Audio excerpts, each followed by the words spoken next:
been co-organizing with one. I co-organized deep learning in Daba with Data Science Nigeria and Tejumade for the deep learning in Daba. I think it was in 2018. No, 2018. Okay, that was when that was deep learning in Daba X in Lagos, because I attended deep learning in South Africa.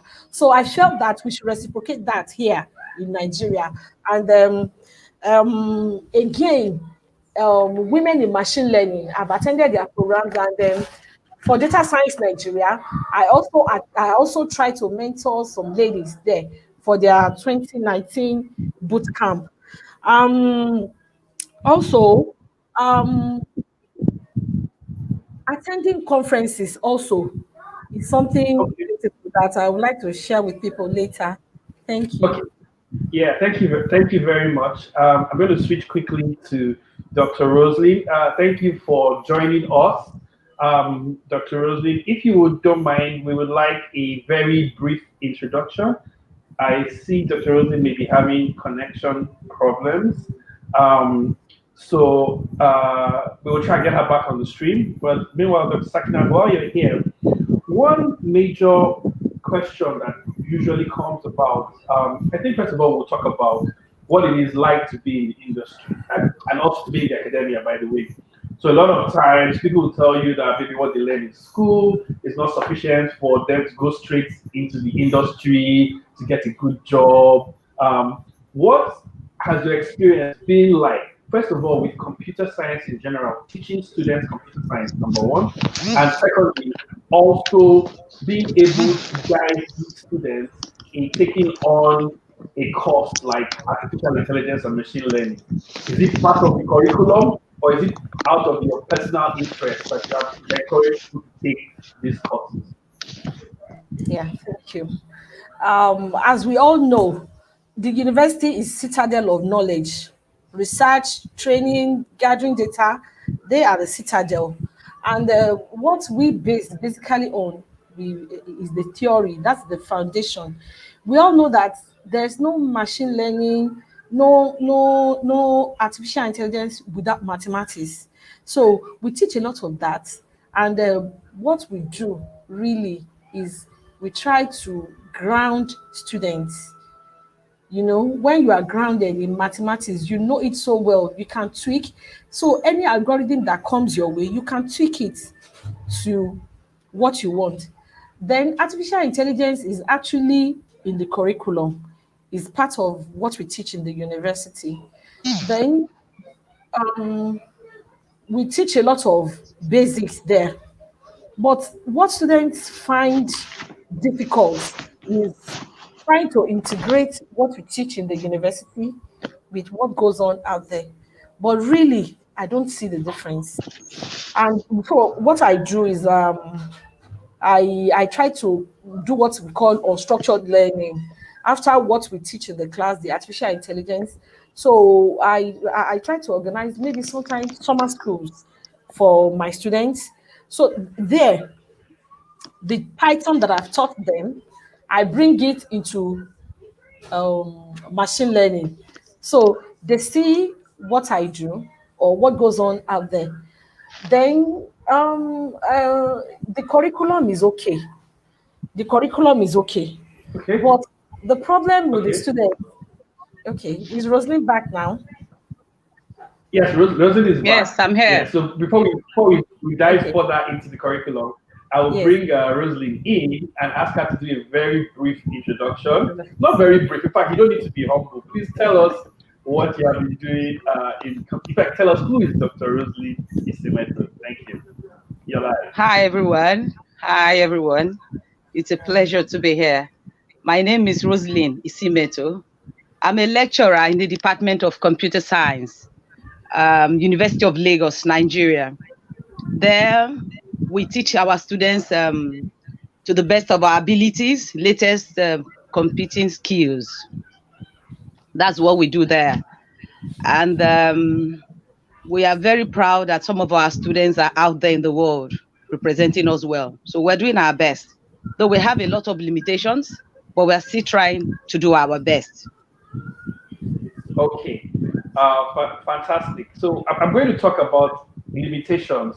But before I talk about limitations, I think one thing that I would say really excited me was, I think about 2 or 3 years ago, I was invited to the AI Saturdays Lagos, which was run by our very good friend Tejumadi Afonja and a lot of other people. Some of them we've had on this show. We had people interacting there, like Lawrence, I know that. Lawrence, Forever, and all those people. And when I walked in there, I was very excited to see you, a full computer science PhD lecturer, sitting down, very humble, taking classes. I think that's what attracted me to the friendship we built over the last couple of years. Can you tell me a little bit about that humility, that personality that would go to a meetup organized and run basically by students, and you just sit down and start learning? Yes, I would say I met you there. I was there, and I did learn a lot. I saw the ad. I decided to try it out. I visited that place and I saw all the amazing stuff they are doing. Tejumade Afonja, Tayo, Oreva, Lawrence, George. These were all young, amazing guys and ladies who were helping their generation. For me, it was really good because they had to go out of their ways to make it happen. It was not really easy. In fact, I met one of my students there. I met Tayo. He was my student when he was in second year. I was his course advisor. And then they were also learning online from, that we have a lot of free online courses. They were also learning and impacting their fellow students. So for me, I felt, let me be part of these students. Let me be part of them because they were following the latest technologies. They were teaching the latest technologies. So for me, it doesn't matter who is teaching it. You can learn from anybody. If you want to be relevant, one has to be humble to learn. Because today's technology belongs to the young ones. That's the reality. Because we have new technologies coming out daily, daily, daily. So for you to learn, you must mix with a set of people who have it. So for me, it was a beautiful experience. Oh, thank you very much. Dr. Sakinat, have you had a similar experience? I know I met you at Deep Learning Daba, but Deep Learning Daba, that's like the very highest level of African computer science. But what is it like when you're picking up a technology, and even at the same time, both your students might end up being both your lecturers or your teachers, and you're learning from one another? Can you share some of the experiences you've had either at the university or even just in the community generally? Yes, I think it's a beautiful thing. I'm a community builder too, but what actually brought me into the limelight was the boot camp organized by Data Science Nigeria 2017. I attended the boot camp, and I was exposed to a lot of experience that I didn't know existed. So I could say that Data Science Nigeria, is the largest AI community in Nigeria. I could say that they actually made a good contribution to what I am today in terms of the machine learning implementation, and also encouraging people to do more. So I also encourage my students to get involved with whatever Data Science Nigeria organizes. Then the second experience I had was when I went for Indaba X in South Africa. It was a beautiful experience because it was hands-on. And what amazed me then was that I even met my colleagues, some Nigerians, some from other parts of the country. There were lecturers too. They were there. And also some other PhD students and aspirants. Then the third experience, that was one that killed it all, was the summer school I attended at the IPTP Trieste in Italy. I for the artificial intelligence in neuroscience. I got curious. I wanted to see what was happening, and when I got there, lots of um, veteran artificial intelligence people were there. They taught us a lot of mathematics, and the environment was conducive. So thereafter, I got the associateship. So I will keep going there to learn more. So Okay. Thank you. Fantastic. So this brings me to a very important, and at this point, I know I'm taking the limelight, but I'm going to hand over to both of you right now, starting with Dr. Roselyn. These experiences of having to interact with colleagues from other countries or going for conferences, I think it's a very important experience. For me, I mean, after on my current job, I started having the opportunity of interacting with people in my field, both within and outside the country, over the last 4 to 5 years, and it has been very, very helpful. How is it for you as a normal lecturer in Nigerian tertiary education, where you're ready to make a sacrifice and you're sometimes spending your own funds, but maybe either from government, from public sector, from private sector, you're not getting enough support? How does it feel trying to catch up and trying to give your students the best possible learning experience when these things are not there? So if you can share some of maybe the challenges, some of your requests to the wider world, what can be done better to enable people like you, get visas, get your papers accepted in conferences and published, and to get to know more of your peers all over the world? Dr. Roselyn. Thank you. That's a very tall question. That's a question that has a lot of responses. You've layered so many questions into one. I'll take them one by one. First of all, as a matter of fact, as we all know, the funding is not sufficient. It is not sufficient. I remember in 2012? Yeah, I went to Maastricht University in Netherlands. That was my first experience in machine learning workshop, practical workshop. It was a 1-week conference. I was at Maastricht University. I paid for the ticket alone. I paid for the hotel alone. Yes. Wow. I paid for the workshop alone. Maastricht University, Netherlands. Wow. I spent a week, yes, for the workshop. I spent my resources alone. You see, if you're not presenting a paper, you're not going to get money for a conference. That is the practice here. You must present a paper. So I was going for a workshop to learn practically so I can be good and do a good job. There was no money for me. So I had to raise my funding by myself. Imagine paying for your conference 600 euros. I mean, the workshop 600 euros. Paying for your hotel 70 euro a night. And then paying for your ticket, KLM, to and fro. So it's not easy for us. That is story one. I was the only Black lady in that class, and everybody there was sponsored by their universities. I was self-sponsored. That is 2012. 2014 again, I went to China. My PhD took me to China. I globetrotted. I went to China. Yes, getting visa was in fact the most difficult for me. It was tough. I've been to other countries, but getting the Chinese visa was tough. I had to go there and fight. From the gate, I was told to pay money to get a date. I said, I am not going to bribe anything. I'm looking for money for my ticket. I'm looking for money for my conference fee. I'm not going to settle you guys here. I don't know, for those of you outside Nigeria, settle means a little tip. So I said, I am not going to, because I'm already struggling to do a lot to succeed. And then you ask me maybe a little bit of bribe. I said, no, I'm not going to do that.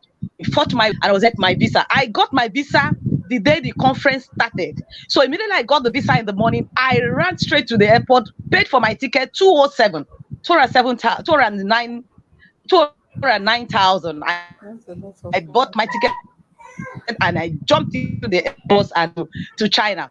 I got to Renmin University in China, Beijing. It was a beautiful conference. It was a large hall. I was the only Black person there. I was the only Black in a large hall of maybe 500-600 people from all over the world. I met Professor Tom Tertiary of Oregon State University or so. I met Benjo from Canada. There's this Professor Benjo. I think his name is Benjo. One old man like Canada. This. I met Jure Lovesky. Jure Lovesky is a friend of Andrew Ng. I met him in the when we're having dinner. I was the only Black person there.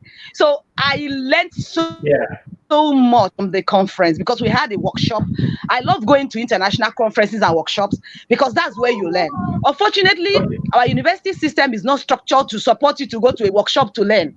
They only support you when you have a paper to present. Now, computer is a practical based course. It's not like other courses. So they don't know what we need. So for you to move up in this field, you need to learn. You have to learn the latest skills. And for you to meet up, you like I did say, you need to learn. Sakinat mentioned about data science camp. I was Okay. there. I spent a week. Let me Yes, ask you a question. there Let me that ask was you where a I question. met you, Sakinat. You Let me remember? ask one question. Okay. So okay, Yes. okay, Yes. okay, So we have a global audience here. We have a global audience here, and whereas we're not, I mean, okay, the okay. situations are very different all over the world. And in some situations, I mean, even just having an internet connection to even learn or even Yes. to connect to this kind of webinar can be a bit of difficulty. So aside from, I would say maybe not necessarily the blame game, what can individuals, corporate bodies, multinational tech organizations, fellowships, and I'll give you a very practical experience. Dr. Sakina talked about very good friend and mentor, Dr. Baya Dekombi. That is an individual who has taken it as a responsibility to connect academics, researchers, students, and learners with opportunity. Why don't we have more Dr. Baya Dekombi in Nigeria? Why don't we have more companies sponsoring? People will talk about even sometimes when you and I think I'll throw this one directly at Sakinat and then pass it over to Dr. Rosalie. Sometimes when you want to apply for an opportunity, you see that it's only available in the US and Canada, or it's only available in Europe. And so you Exactly. actively So many. Yes. yeah, Yeah. add all that. Dr. Sakina, can you share a little bit about your experiences and also just a word of, I would say, advice or a call out on how more support can come towards lecturers, academia, and even students? Okay, thank you so much. Before I start, my intuition is always that I'm a very optimistic person. I'm a very positive person to the core. So sometimes before you could shake me off, it's going to take a lot of challenges. One, when we talk about exam, my own experience is quite different. My first international conference, the first I attended, was actually sponsored by my school. Um, this TED fund was actually sponsored by TED fund. I didn't believe it, and I didn't make any presentation. So, but what happened then was that Okay. I had a knot with my PhD. I couldn't go forward. I had problems, and I looked around. I couldn't find. But fortunately for me, that conference was holding in the U.S., Florida, and all it was on class imbalance problem, and all the veteran in class imbalance were holding a workshop then. So I knew I had to go. So, but the mistake I made there was that women in machine learning invited me for the conference, their workshop also. But I didn't take that too serious. I was focused on the ISIMLA conference that I attended. And on getting there, all my problems were solved. All the professors there and all the friends I met there, the network, I still have it up till today. So that's one of the things that I will encourage. When you're applying for visa, be open, you know, because the people interview you, they are psychologists. So they ask one type of question in many different form, in different shades. And if you give different answers, get caught. If they say no, don't go to their country, well, I stay back to enjoy whatever you have.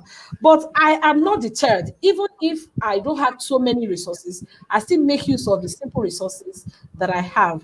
I call on to companies, companies or industries to collaborate with universities in terms of infrastructure, in terms of in research and development, because university is a citadel of knowledge. So, and these companies, they look at risk. They don't want to take risk, and they look at solutions in a short range. But university look at solution in the long range. We don't even we take risks too. Look at this pandemic that is going on now. You know, we have a lot of researchers and academia in the medical world, even artificial intelligence people in the medical world. So they are taking it all up. So they should invest in the university. Then another thing is women in machine learning. They were another experience that I had. So maybe that's why I tend to mentor a lot of women. I wanted to give back to the society. Now, these people that we are mentoring, whether male or female, what I advise them to do is that one, you don't feel that nobody owes you. Nobody owes you anything. When you start feeling that the government should do this, our lecturers should do this, nobody owes you anything. Okay? If you want to learn, you pick up from what the theory that you learn in the university and you begin to grow on it. That was how I got to where I am. I look for knowledge wherever I can get it. And when I want to apply for a conference or a proposal or maybe call for paper, I look at what they want. If what I have fits that, I apply. But if it doesn't fit, then maybe I look for something that fits me and I apply. Then my own research is something very simple and very basic. I don't have to do something outrageous that people will have to be looking for me that this woman is a genius. But I do something very basic and something very simple. Thank you. Thank you very much. So just to share a little bit of context. So I come from a family where my father was a lecturer, first of all at the University of Ibadan, my late dad was at the University of Ibadan and the University of Calabar, and then finally University of Uyo before he retired, all in Nigeria. And my dad had a sticker. I don't know whether you people had a sticker because this is quite a while. And my dad's sticker was, "My take-home pay can't take me home." And every time I used to look at this sticker, I always like, wow, this one is trying to raise a family. So I really empathize with both of you when it comes to using your own resources to get things running, to improve your career, and to complement the support. Like I said, it's not a blame game. We know that Nigeria generally, a lot of governments, a lot of institutions are sort of cash strapped, and we don't generally, there's not enough. So, Dr. Roselyn, you've shared a lot about your personal commitment, your personal efforts you have made.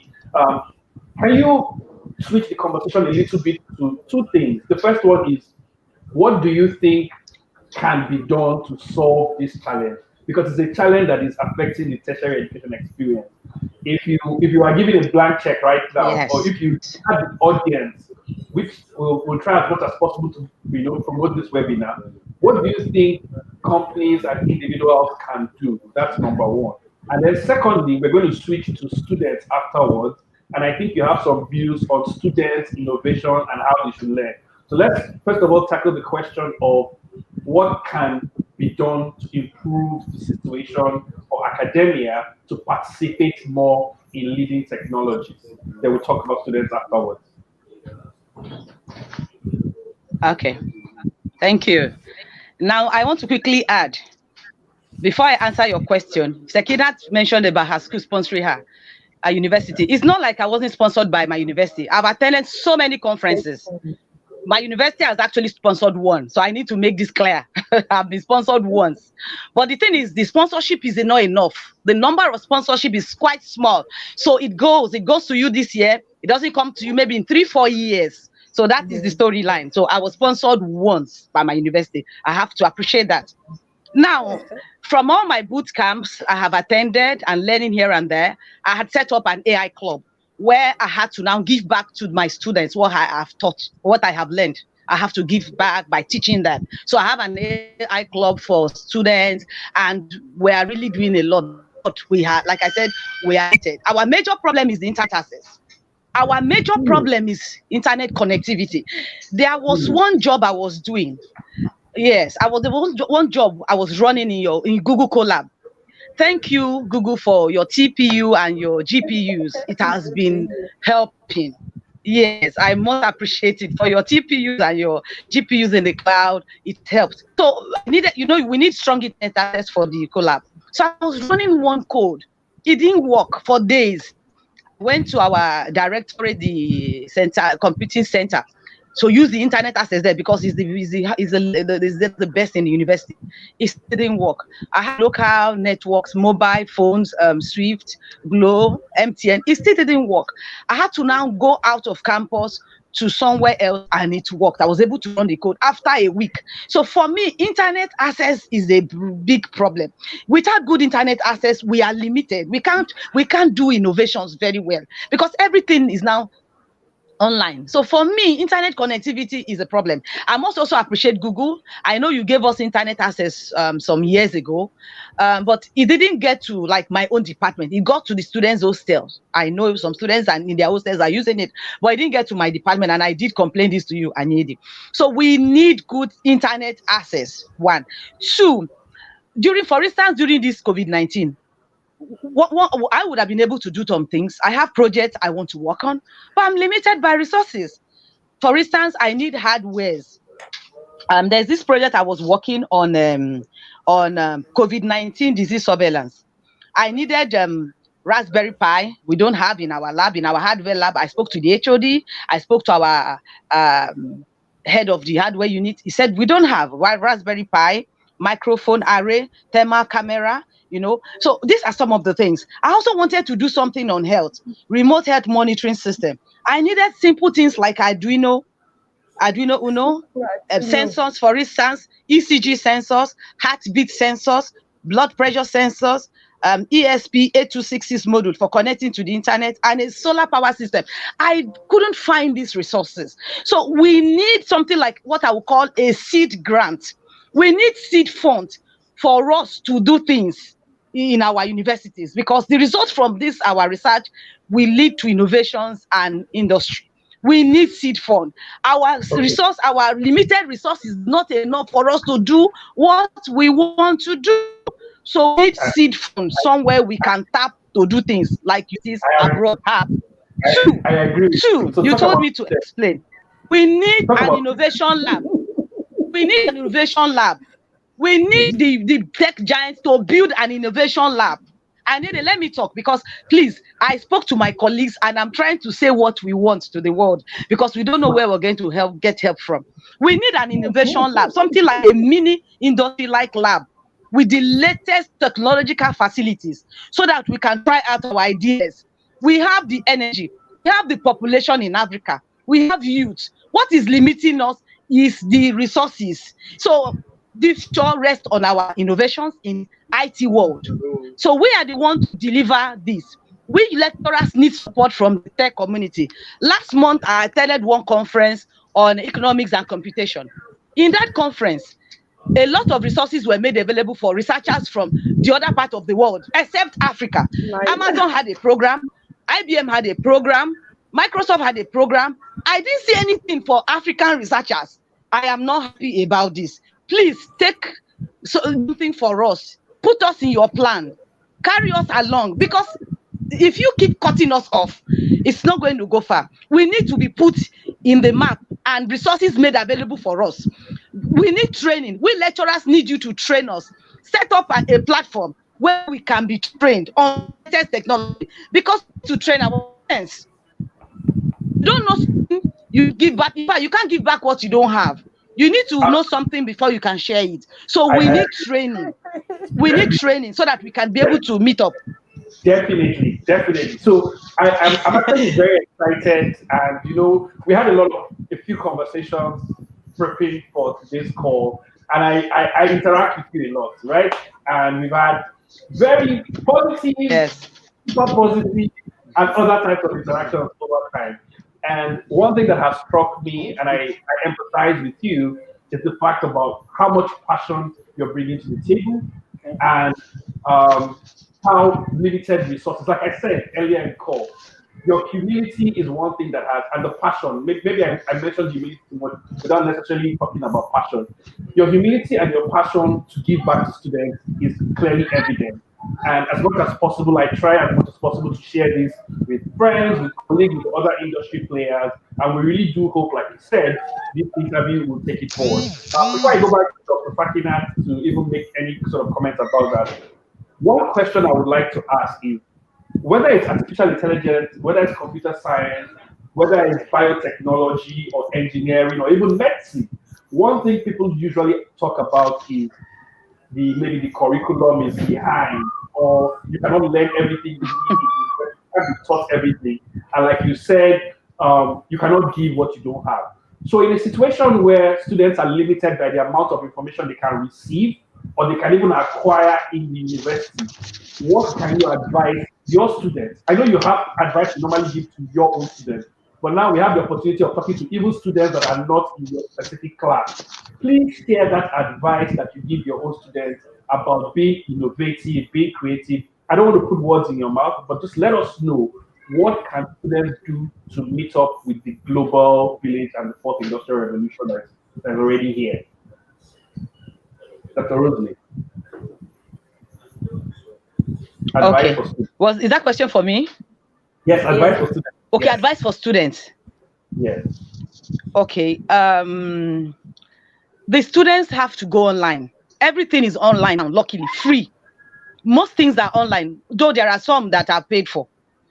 If you don't have enough money if you don't have money to pay, because some courses are paid for, you can still get paid free versions online. Search and search and search thoroughly, you would find it. And if you don't find it, what you have to do is to do some rebudgeting. You can do some rebudgeting and prioritize and save towards it, because you can actually learn everything online now without any lecturer. You don't really need lecturers now to learn the innovations, because the truth is your lecturers are struggling to learn.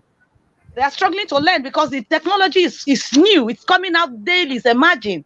So new things are coming up daily, and we too are learning to be on top of our games. So you too, you don't need to wait for us. Go online and help yourself. And with that, you can gain a lot. You can set up innovations. You can set up startups, because the future rests on your laps. You can't wait for us. We have so many unemployed youth. We have so many graduates who are finished and are trying to find jobs. You know, the level of poverty in Africa is high. So, but I believe if our youth can learn the new technology, they can fight poverty. They can come up with a lot of innovations to solve most of the SDGs. Problems in let's say in the health sector, problems in manufacturing sector, problems in transportation sector, problems in the financial sector. You know, we have problems in all sectors. So the good thing is that AI and machine learning can be applied to all sectors. So for me, we can do a lot if we decide to. Our youth must be motivated to do a lot. Aniedi, okay. I've not finished talking to the tech communities, the tech giants. Apart from training us, like I did say, we need them to give us a space in their laboratories. They should have a space for us where we can come, invite us, short visit, 3 months, 6 months, 9 months, 1 year, come and work. They should open postdoc opportunities, because when we apply to their postdoc, they don't take us because they feel we don't have enough. We are not as qualified as students from America, from Canada, from Europe. They should take us, even if we are not as qualified, they should take us and give us the opportunity to learn, because we are the future of Africa. We lecturers coming up, we are the future of Africa. If they keep setting the bar high, setting the standards high, we will never get there, because they do a kind of screening and take the best. They should kind of take people from different regions of the continent and put them together and train. So I am saying we are being cut off. The tech giants have cut us off, which is not good. They should take us in for our postdocs, for boot camps, for summer training, whatever fellowships. They should create and Thank train you very much. to Thank be you very much. work with them.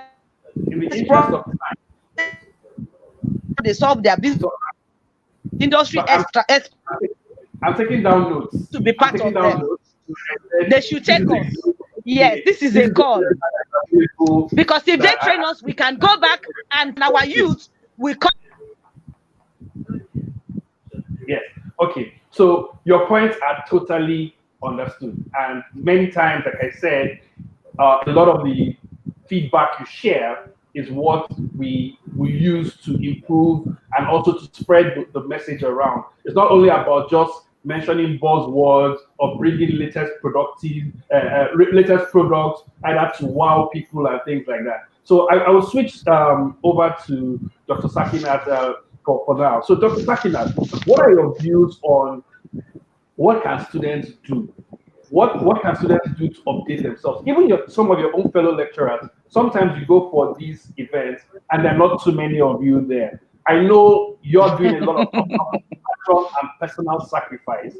Can you share what the academia can do, both students and lecturers, to improve? And if you want to touch on the topic of what the ecosystem, the government, or the tech giants and other individuals can do, we are very much happy to take your feedback as well. Actually, I totally agree with what Roselyn has said about the tech giant taking us serious. One experience that I'll share is also with Google. You know, this is the second year I applied for um, their educational program where they set up laboratories into the university. You know, artificial intelligence, machine learning is multidisciplinary. And, we stated there as simple as possible, but Google never took us serious, just like Roselyn said. So I know they are listening, or somehow this will get to them. That application for the educational program, especially for the TensorFlow, is something that I crave, and I really would like them to set up that lab in my school. I applied last year, I applied again this year. I'm still going to apply next year until they grant my request. Fantastic. That's one, yes. Just like not taking Africa serious or some part of Africa country serious. You know, even Elsevier journals, when we want to publish papers, they start segregating countries into group A, group B. Nigeria will fall into group B. A journal that will cost over $1,000, they ask us to pay 50% and exempt some countries from not paying at all, like Ghana and Togo. I don't see the difference. Why? They should indulge us. Let us, if we qualify to publish in such journals, and the APC, that's the processing charge is driving us away. They should include Nigeria in countries that don't pay.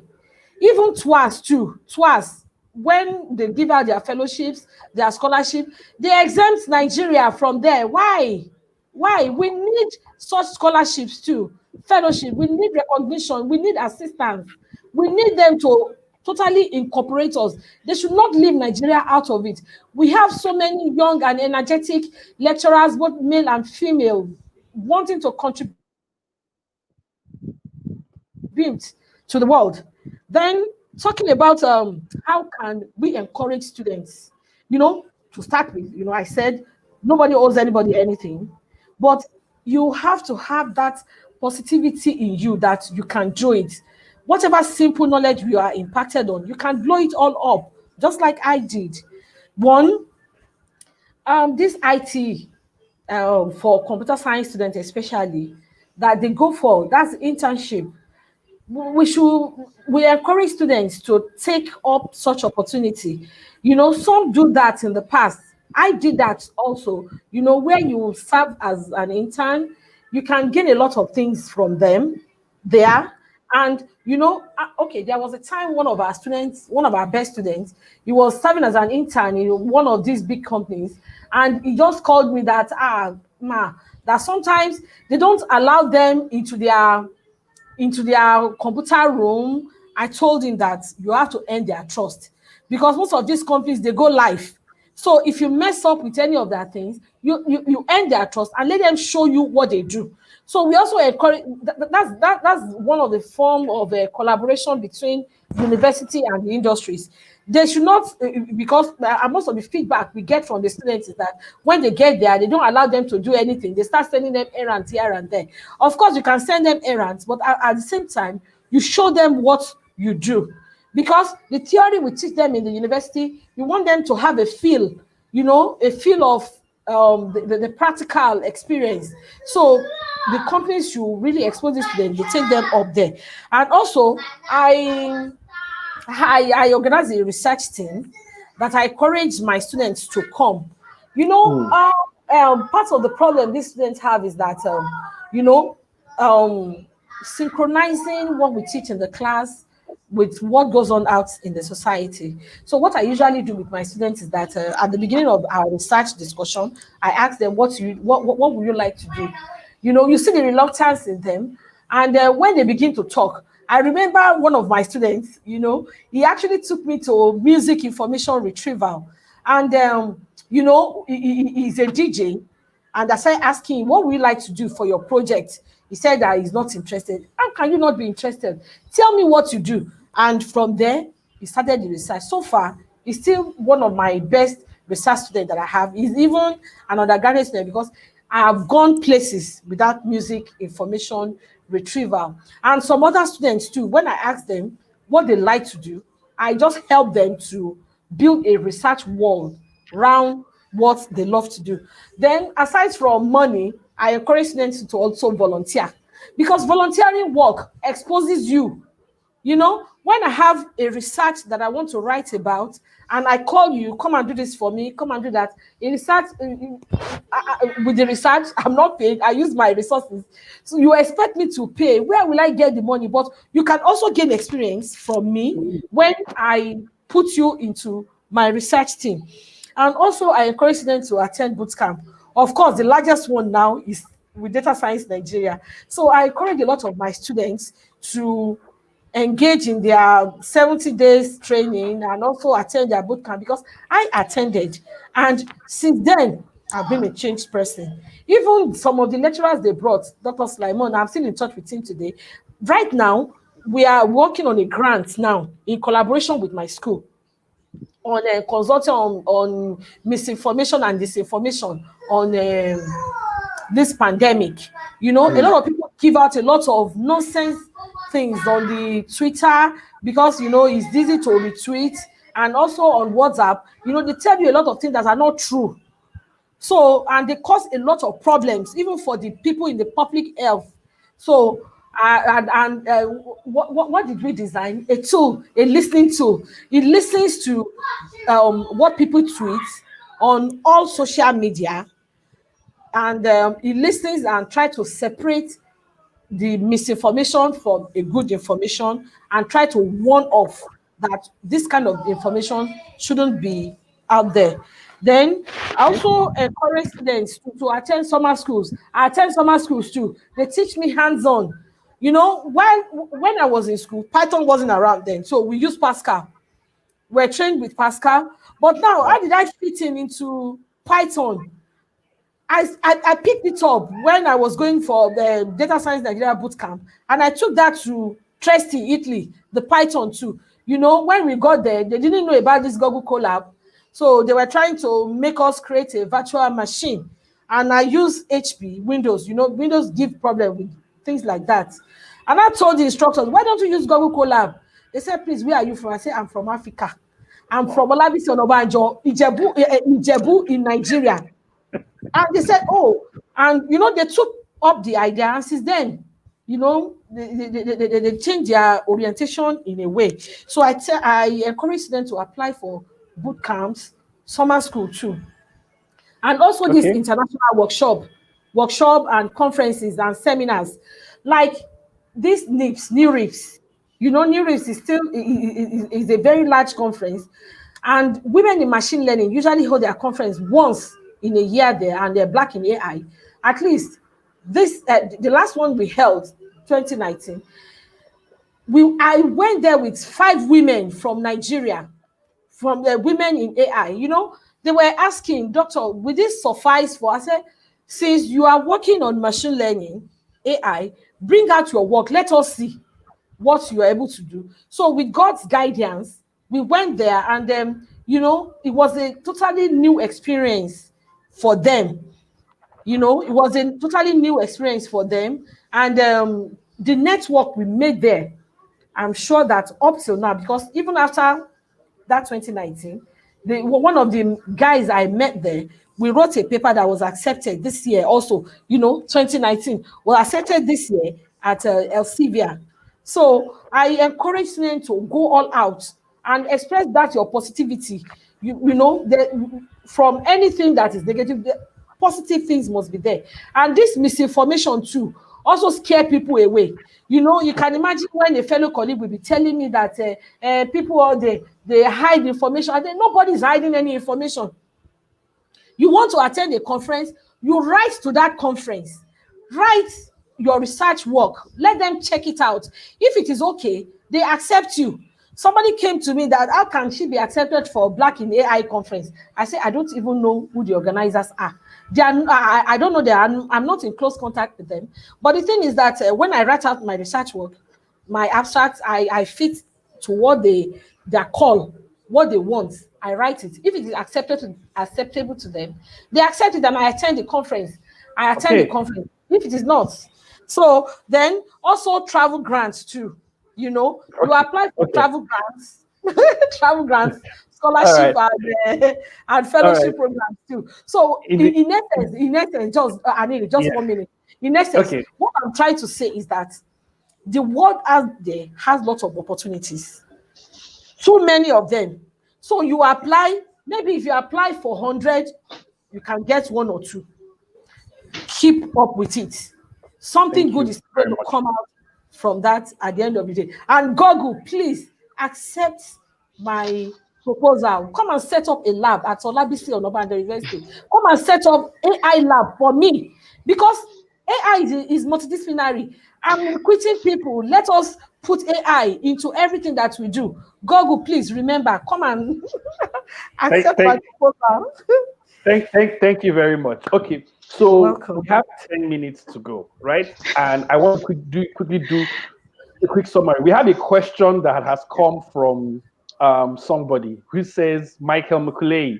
I'm sure he's connecting from outside Nigeria. He says, how can students meet up with global talent in terms of training and adequate experience?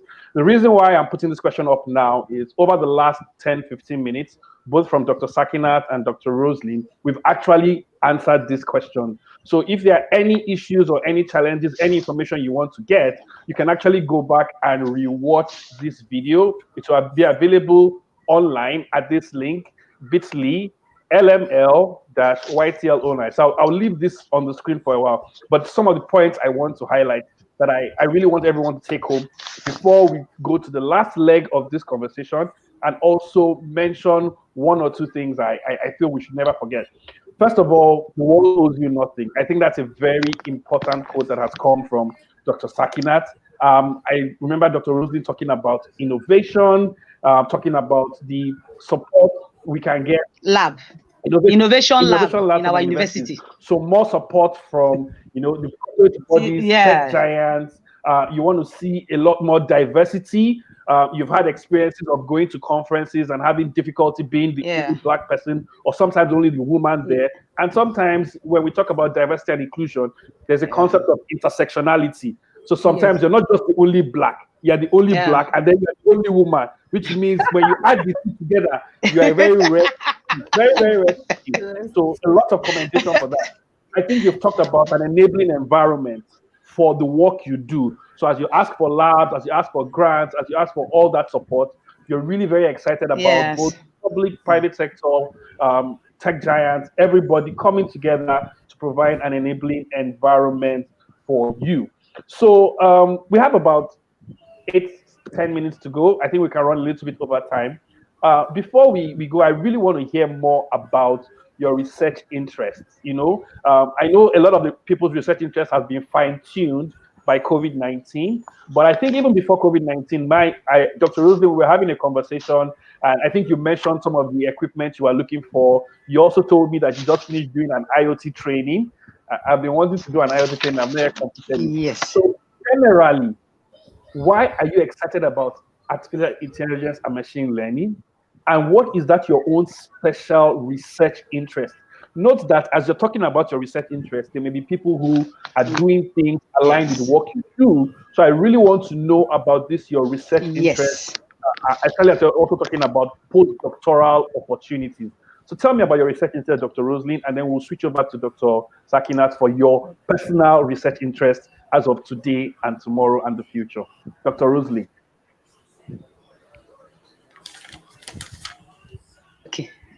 Okay. My research interest is in building machine learning models that are helping with prediction. You know, I love, I love working with data. You know, I love manipulating my data and then getting results from it. It's so fascinating to me. So I work in, I love health. I've built applications, intelligence systems for various sectors, for finance sector, for health sector. I love deep learning a lot because deep learning is so very beautiful. I love using IoT too. Now, due to this COVID-19, you know, we're on lockdown. People cannot really move out. So I started thinking, what can I do to support? I discussed with one doctor in our university what could be done, and he said yes. He said major problem they're having is that they have patients with heart diseases, with diabetes who cannot come for tests, that they need a way to monitor these people from home. I said yes, remote health monitoring system will solve it. He said yes, it will be good if done. So I tried to come up with that platform, an IoT-based remote health monitoring system. But for me to build the prototype, I need some hardware.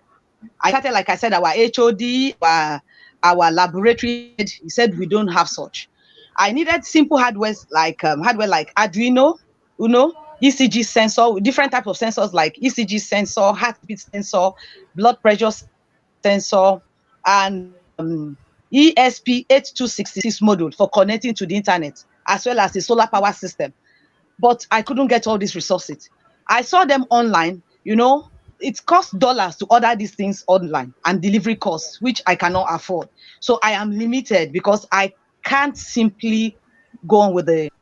I also thought of developing a COVID-19 disease surveillance system. I needed a microphone array, thermal camera, Raspberry Pi, and an Intel Movidos 2 neural computing engine. I don't have all this hardware. So I am limited. I saw them online in Amazon, in Alibaba, but it costs, like I said, dollar to order them. And then, you know, the cost of delivery here. So there's limitation. That was why I said from the beginning, we need a seed fund. We need grants kept somewhere to help us run. I have a research group too, where I try to work with my students, but these students, after a while, they leave when they graduate because we don't have the resources to sustain them. Yes. We don't have resources to so I lose my students I train during their thesis in final year. I train them a whole year and they are good. I want them to come back and work, but they say, man, they can't work. They need money. The companies into web designs, they are taking them front end, back end. They are working on any money, so they dump me. So for me, it's painful. My lab is not growing. I'm limited by resources. The university, you ask them, they don't understand. This is not a structured technology. Department of Computer Science is different from other departments. So we are calling on the tech giants to help us. I need AI lab, innovation lab, where we can work with resources available, stocked with the latest hardware, technology, and some funds to work. The innovations that come out, can be mass produced by Google, and business could come out from this. We have the energy, we have the population, we have young ones, we can deliver, but we need support from the tech giants. Thank you very much. Dr. Sakinat, tell us about your own research interest and if there are other aspects of support in summary you want us to not forget. Please let us know. But we are very interested in your particular research interest. Okay, just to buttress Roselyn's point, you know, losing students is something very painful. You know, it's just like you being a mother and your child grows up and they leave you. You understand? A student that you have invested a lot in, you know, when you invest in somebody, it doesn't have to be money alone.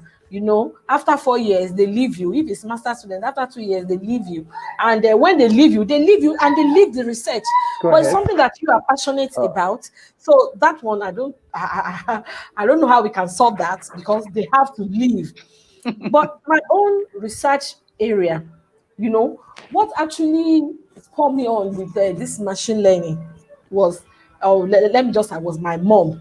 Though she didn't know, she doesn't know. You know, since when I was young, she sells fish. But, you know, when she comes home, she will tell you that at this particular time, that's when she will make some kind of sale. I'll now be wondering, how does she know? When you go to the market for Christmas clothes, you know the type of things you find in the market. How did these business people, these market people, how did they know? Now, I know that machine learning is the longest profession ever. Okay? Machine learning is the longest profession ever.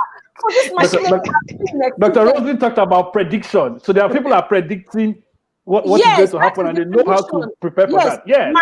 My mom does not know anything about artificial intelligence. If you ask her now, she doesn't know anything about artificial intelligence. But she will predict. She will tell you. She will even make classifications for you that you too, you will know that machine learning has been the longest profession or career ever. And you know what I love is that now I'm into the multidisciplinary aspect of AI. So what I do now is now I'm into music. Just like that, my student dragged me there, and I love it. I stay there. So I'm even a member of the Women in Music Information Retrieval. So what we do now is that we gather local music, long forgotten music. We build machine learning models to make classifications for those genre of music, and also music similarity and some other things. Then I also get myself involved with local artifacts, because I know that when you submit your work to the international community, sometimes I've had my own fear of rejection, I've had my own fear of acceptance. They begin to wonder what is novel about what you are bringing to the table. But I discovered that our local artifacts, when I gather them together, I bring the machine learning aspect into them. They love it, they get accepted. So right now, what I'm doing right now is I'm into music, I'm into some local stuff like hair, like health, like jewelry, like local jewelry, local beads. Build machine learning model for them. We are coming up with that soon. And also, just like I told you, the misinformation and the disinformation, that is with the tweets now, and this pandemic, COVID-19, you know, it's a big fast for us. And people contribute to this by, you know, bringing up a lot of myths and wrong information to people. This wrong information to people, you don't know, you know, the internet, they have the kind of power that is unimaginable. You can't imagine the kind of power Twitter has. So once they begin to tweet a wrong information, then even the people in the healthcare sector, when they have the right information, they cannot overcome it. So I'm into that now with my research team. And thank you very much. Unfortunately, we've run out of time. One more thing. Yes, Dr. Sakinat. You put that in your closing words. So I just want us to know that we could have had more time, but we have to wrap up. So we're going to use 2 minutes each. And Dr. Sakinat, since you're already on fire right now, I'm going to allow you close with data and your final words. And then after, I will switch to Dr. Roselyn. 2 minutes is 2 minutes. And your final word. So, Dr. Sakinat, I'm going to remove myself now, and it's just going to be the two of you. Final words for Dr. Sakinat on data and final words. Okay, data. You know, artificial intelligence, everybody will need data. And what is surprising is that people want us to build machine learning models. They don't want to give data. I'm a machine learning researcher. I deal with anonymous data. If you give me your data, I build a machine learning model, and I don't get you involved with it if you don't want it. Right now, I'm involved with the Vodan. I'm the Nigerian team, just like I said, and we had a lot of problem getting COVID-19 data. You can't imagine. Nobody can actually surrender a clinical data a clinical data for COVID-19. Look at Ebola. Ebola has gone. We don't have access to data. Nobody has access to that Ebola data. So now, as a machine learning researcher now, I cannot synchronize the pattern of this COVID-19 with Ebola or any other pandemic that has happened in Nigeria or in the whole world. So my take now with my team is like a kind of a task force. We are looking for COVID-19 clinical and laboratory data. We want to build our algorithms on this. so that we can match the pattern with any other incoming pandemic that is going on. We are machine learning researchers. We want to build our world against any other pandemic. And my word that I'm going to leave with every other person, maintain that positivity. Everything can work. You can have it all. So if I write a paper, you reject it in your journal, another journal will take it. Just maintain that positivity. Thank you. Thank you. Yeah. Roselyn, For me, all right, thank you. For me, I'm going to motivate our students. They're our future. You are so important. You are brilliant students. You are energetic. You are the future of the world. I want you to learn as much as you can and set up innovations and set up startups. Luckily, there are funds everywhere for startups, so you can tap on this and use it to grow your business. and Innovation is the future. Technology is the way out. Aggressive learning. Innovation is the future.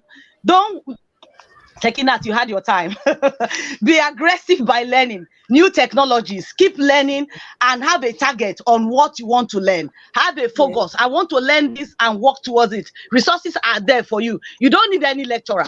You don't need any lecturer to be successful now. You can do it all alone. All you need is the mindset. Focus on your goal. Work hard because the poverty level is really high. Coupled with COVID-19, the rate of poverty is higher now. A lot of people have lost jobs. So we have to face reality. Don't wait. Don't wait for lecturers again. Hold your future. Your future is just right in front of you. Carve the you want. That's what I'm going to tell you. And the tech giant, we need you to support us. Top innovation lab at our university, Nigeria. We need you to come and do something and be part of us. Thank you. Thank you very much, Dr. Sakinat. Thank you very much, Dr. Roselyn. If there's one promise I can give you is that I will continuously be an advocate for the work you do. We do a lot of work with the communities, but oftentimes our communities have 20 people, 50 people, 100 people. I know many of you, like when I was in university, you're interacting with hundreds, if not thousands of students, entry level, final year, graduate students. So thank you very much for the work you do. I'll continue to do my best to advocate for you. We're getting a lot of very positive comments. I'm putting them on the screen. Aniedi, let me quickly. People have said very educated talk. People have said that it's thanks for this. You can see that there is a lot of information, a lot of thanks, and I'm going to make sure that this does not end. Line. Yes, go ahead. Please go ahead. Go ahead with your one line. Yeah. Sorry, I didn't hear that. I think it was on mute. Can you repeat yourself, please? I need to quickly thank you, Anledi, on behalf of all the state students at AI Saturday, Lagos, Nigeria. You have been one big tremendous support. You were giving food, lunch, drink, made for it. For me, that kept everything going because students were coming weekly because of the sumptuous, delicious meal. You don't know how far it went. It helped a lot of students to be focused in learning. Thank you very much, to encourage students to learn. Thank you. Today was not about me. Today was about both of you. Please keep doing the amazing thing you do. Thank you once again. I will continue advocating. You have been supportive too. You have been supportive. Thank you very much.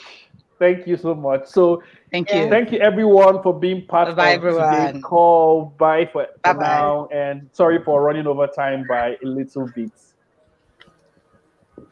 Bye. Thank you.